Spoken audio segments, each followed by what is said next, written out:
Yo! Yayo, yayo, dreaming. Don't give it up, Luffy. Dreaming. Don't give it up, Solo. Dreaming. Don't give it up, Nami. Dreaming. Don't give it up, give it up, give it up, give it up, give it up.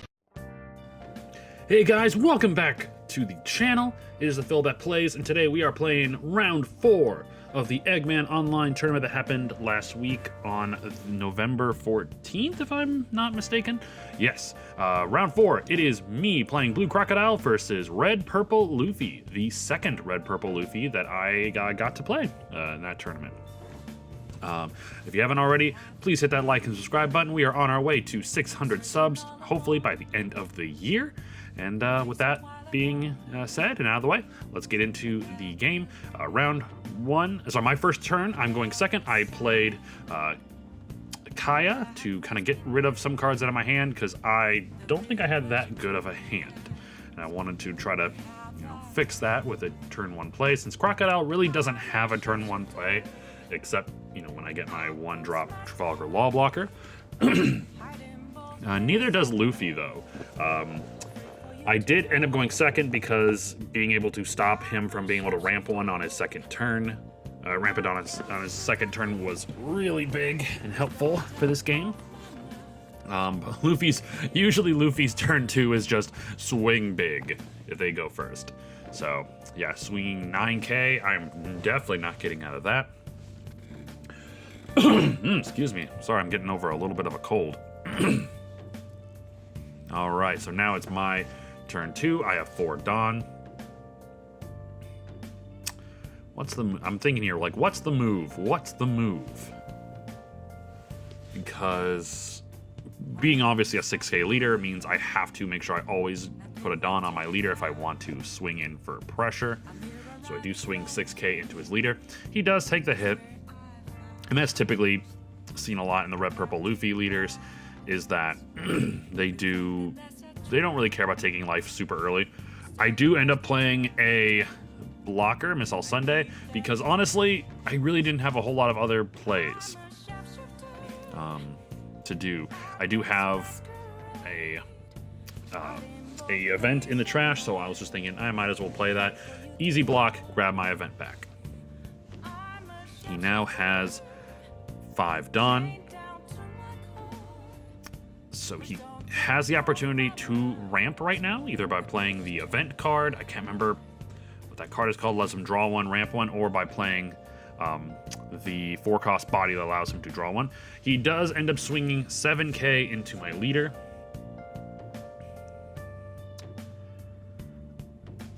And do I combo out of that, or do I block? I combo out of it. Give him 8k. I don't know why I did that, per se. This is like a week later, so I'm trying to figure out what was I doing during that. Yep, there it is. God, for the life of me, I can't remember what that card is called. My apologies. But it does allow him to ramp a Dawn in active mode and draw 1, which is really cool. So now he has an active Dawn if he wants to play like a Guard Point, a Rad Beam, Blast Breath. And that is such a great ability, being able to go defensively to 10k for 1 Dawn. All right, now I have 6 Dawn to work with.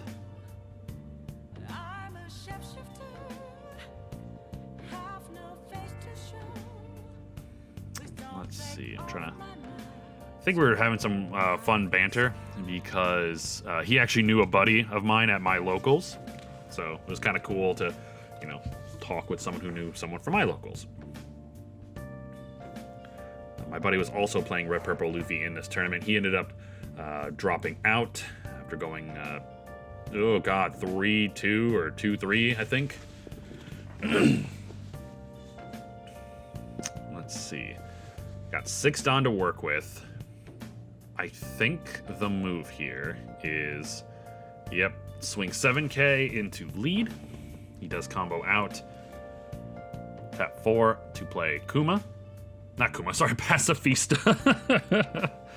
There you go, another 6k body on board. So my strategy in this game is to just build a decent sized board, go wide, swing 6, 7, whatever I can, just to whittle the cards down in his life. Because Red Purple Luffy doesn't have a lot of 1k counters. They mostly do try to go with like 2ks and of course their 3 or 4k event counters.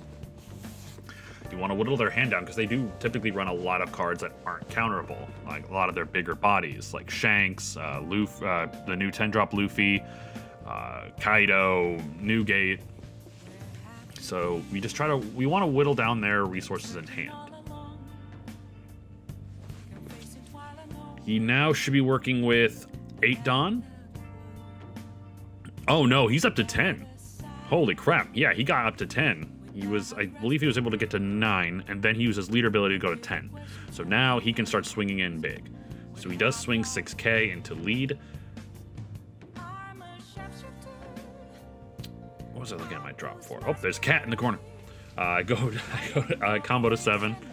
He does play the Shanks. Ooh, lordy. There comes Shanks. Oh, I'm sorry. He is at 9 Dawn. I'm sorry, not 10. So Shanks can't be blocked by any card with a power of 2k or less, so my Miss All Sunday blocker is useless when Shanks is attacking. So I go down to 3 life. I'm starting to get scared here because Shanks is big, and there's no way I can dedicate resources to get rid of his bigger bodies because of all the defensive power he has available. So really in this matchup, it's best just to keep swinging in board, unless you can use any of Blue's abilities to get rid of cards on their board, like 3000 Worlds and Red Rock.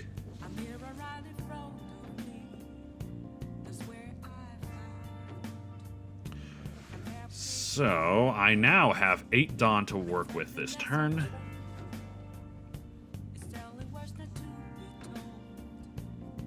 These are the big brain moves here, because I need to get him down quick, but he's just going to start going crazy with all these bigger bodies.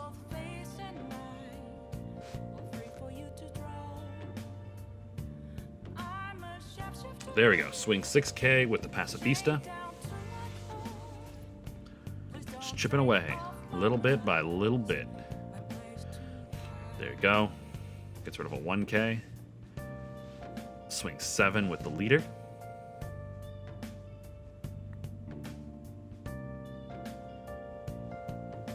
So now I can try to get rid of a 2k.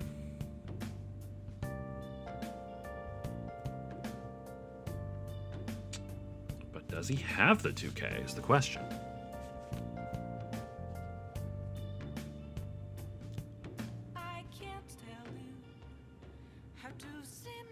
Oh man. He doesn't use a 2k. He takes the life. There we go. I do Red Rock the Shanks. It is the only thing I can do in that situation, because at that situation, Mihawk, my 9-drop Mihawk can't get rid of it. My 10-drop Kaido can't get rid of it. Red Rock is the only card I can. Thank God. Oh, and then he plays his 7-cost Kid, which is another, pain in the butt card. Being able to play on play and while swinging boosts his leader by 1k by trashing at Dawn. So now his leader is 7k defensively. That is going to be nutty. But the cool thing is, his 7-cost Kid is within targetable range of both Kaido and Mihawk. So he'll use his leader ability to get his extra Dawn. So now he is at 10. I love that Kid ability. Use a Dawn. While he's at 10, use a Dawn to power yourself up and then bring that Dawn back in active mode with your leader ability. So good. All right, it looks like I have 4 cards in hand. He's a 7k leader. Oh, he's swinging in 9.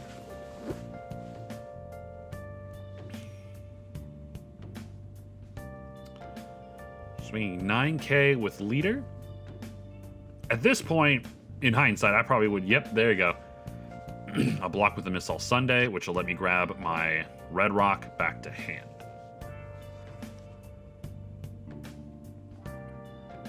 There we go. We got the chopper blocker. I do think a lot of newer builds, like I say newer as in like, you know, this week's version of the deck, don't run a lot of the one-drop blockers because they are easily targetable by most decks. We are now rocking with 10 Dawn. There we go. We'll swing 7 into lead. Hopefully maybe make him use his blocker or give us a 1K.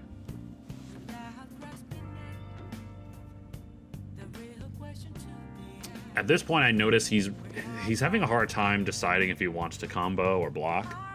So I'm thinking maybe he doesn't have that much combo power in hand.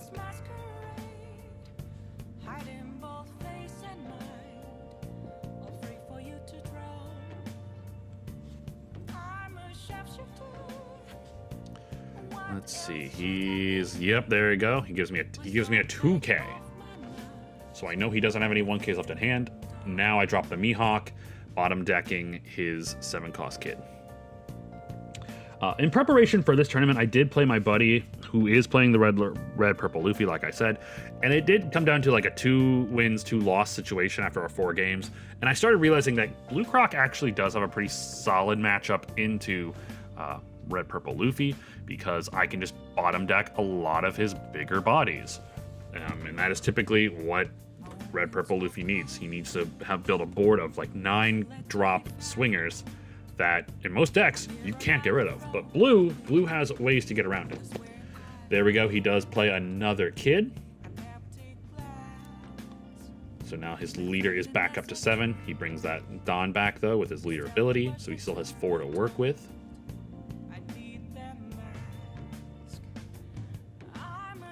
At this point, he does know that I have the red rock in hand, so that kid is probably not going to make it next turn.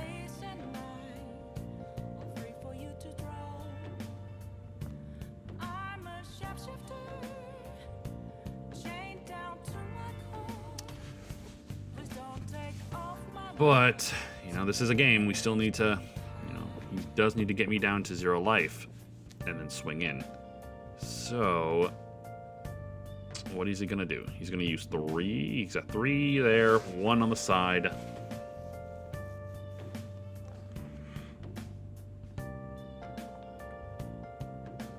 I think at this point it'd be better just to try to clear my board. I've got 5 in hand.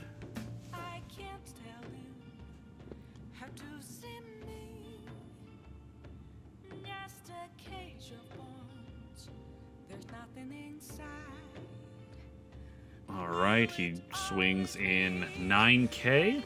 Oh, nope, he's going for the 10.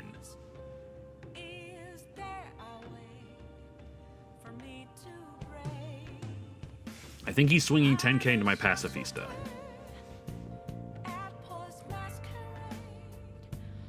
I think. I genuinely cannot remember. Yeah, there's no way I was going to be able to combo 5K worth of stuff to get out of it. All right. Now, what to do with this?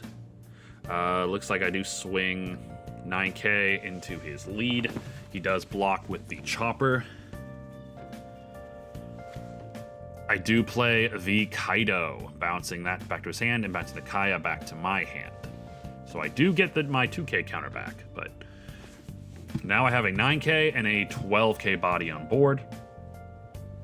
This is where it starts to get a little scary for the Luffy player. Another way I could have done that was I absolutely could have bounced the blocker back to his hand and the 7-drop kid, then swung in, but I did want my Kaya back to hand just in case I needed an extra 2K.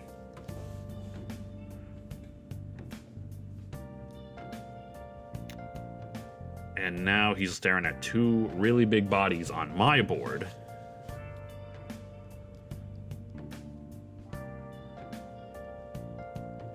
I've got 6 cards in hand. Solid.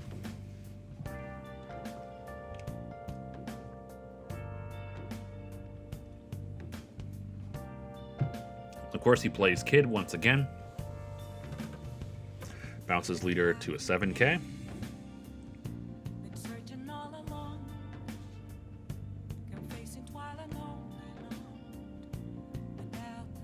And there is, oh, he's swinging 11K into Mihawk, I believe.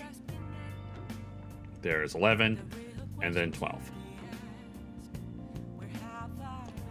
So now this is where it gets a little scary, because now I have a 9K, a 12K, and a 5K, but I have 10 Don to work with. He's got 1 life, no open Don.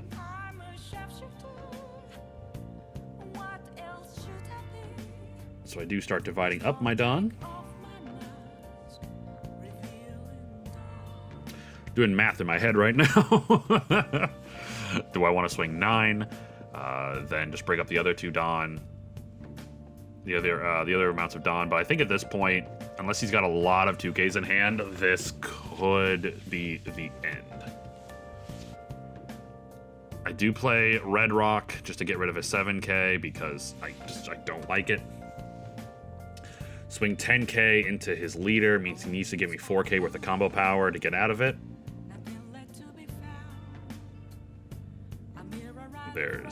Oh, there we go. Drop 3 cards. Yep, 4K out of it. Solid, solid. I swing 12K into him. There's no way he's going to be able to get out of that. At this point, I do feel safe enough that I could... Oh, wait, no. I play a blocker.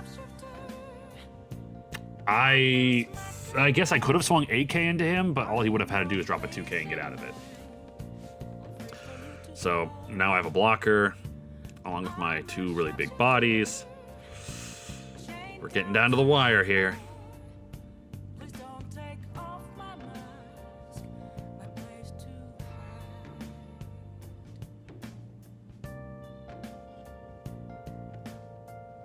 And making some choices here. I think me and him were just like shooting the shit this, during this time. Because we're talking about how, he mentioned how I pretty much saw my curve exactly the way I needed to, playing Mihawk, then playing Kaido. Like, I get it, absolutely. Seeing my curve will absolutely put the game in my favor when playing blue.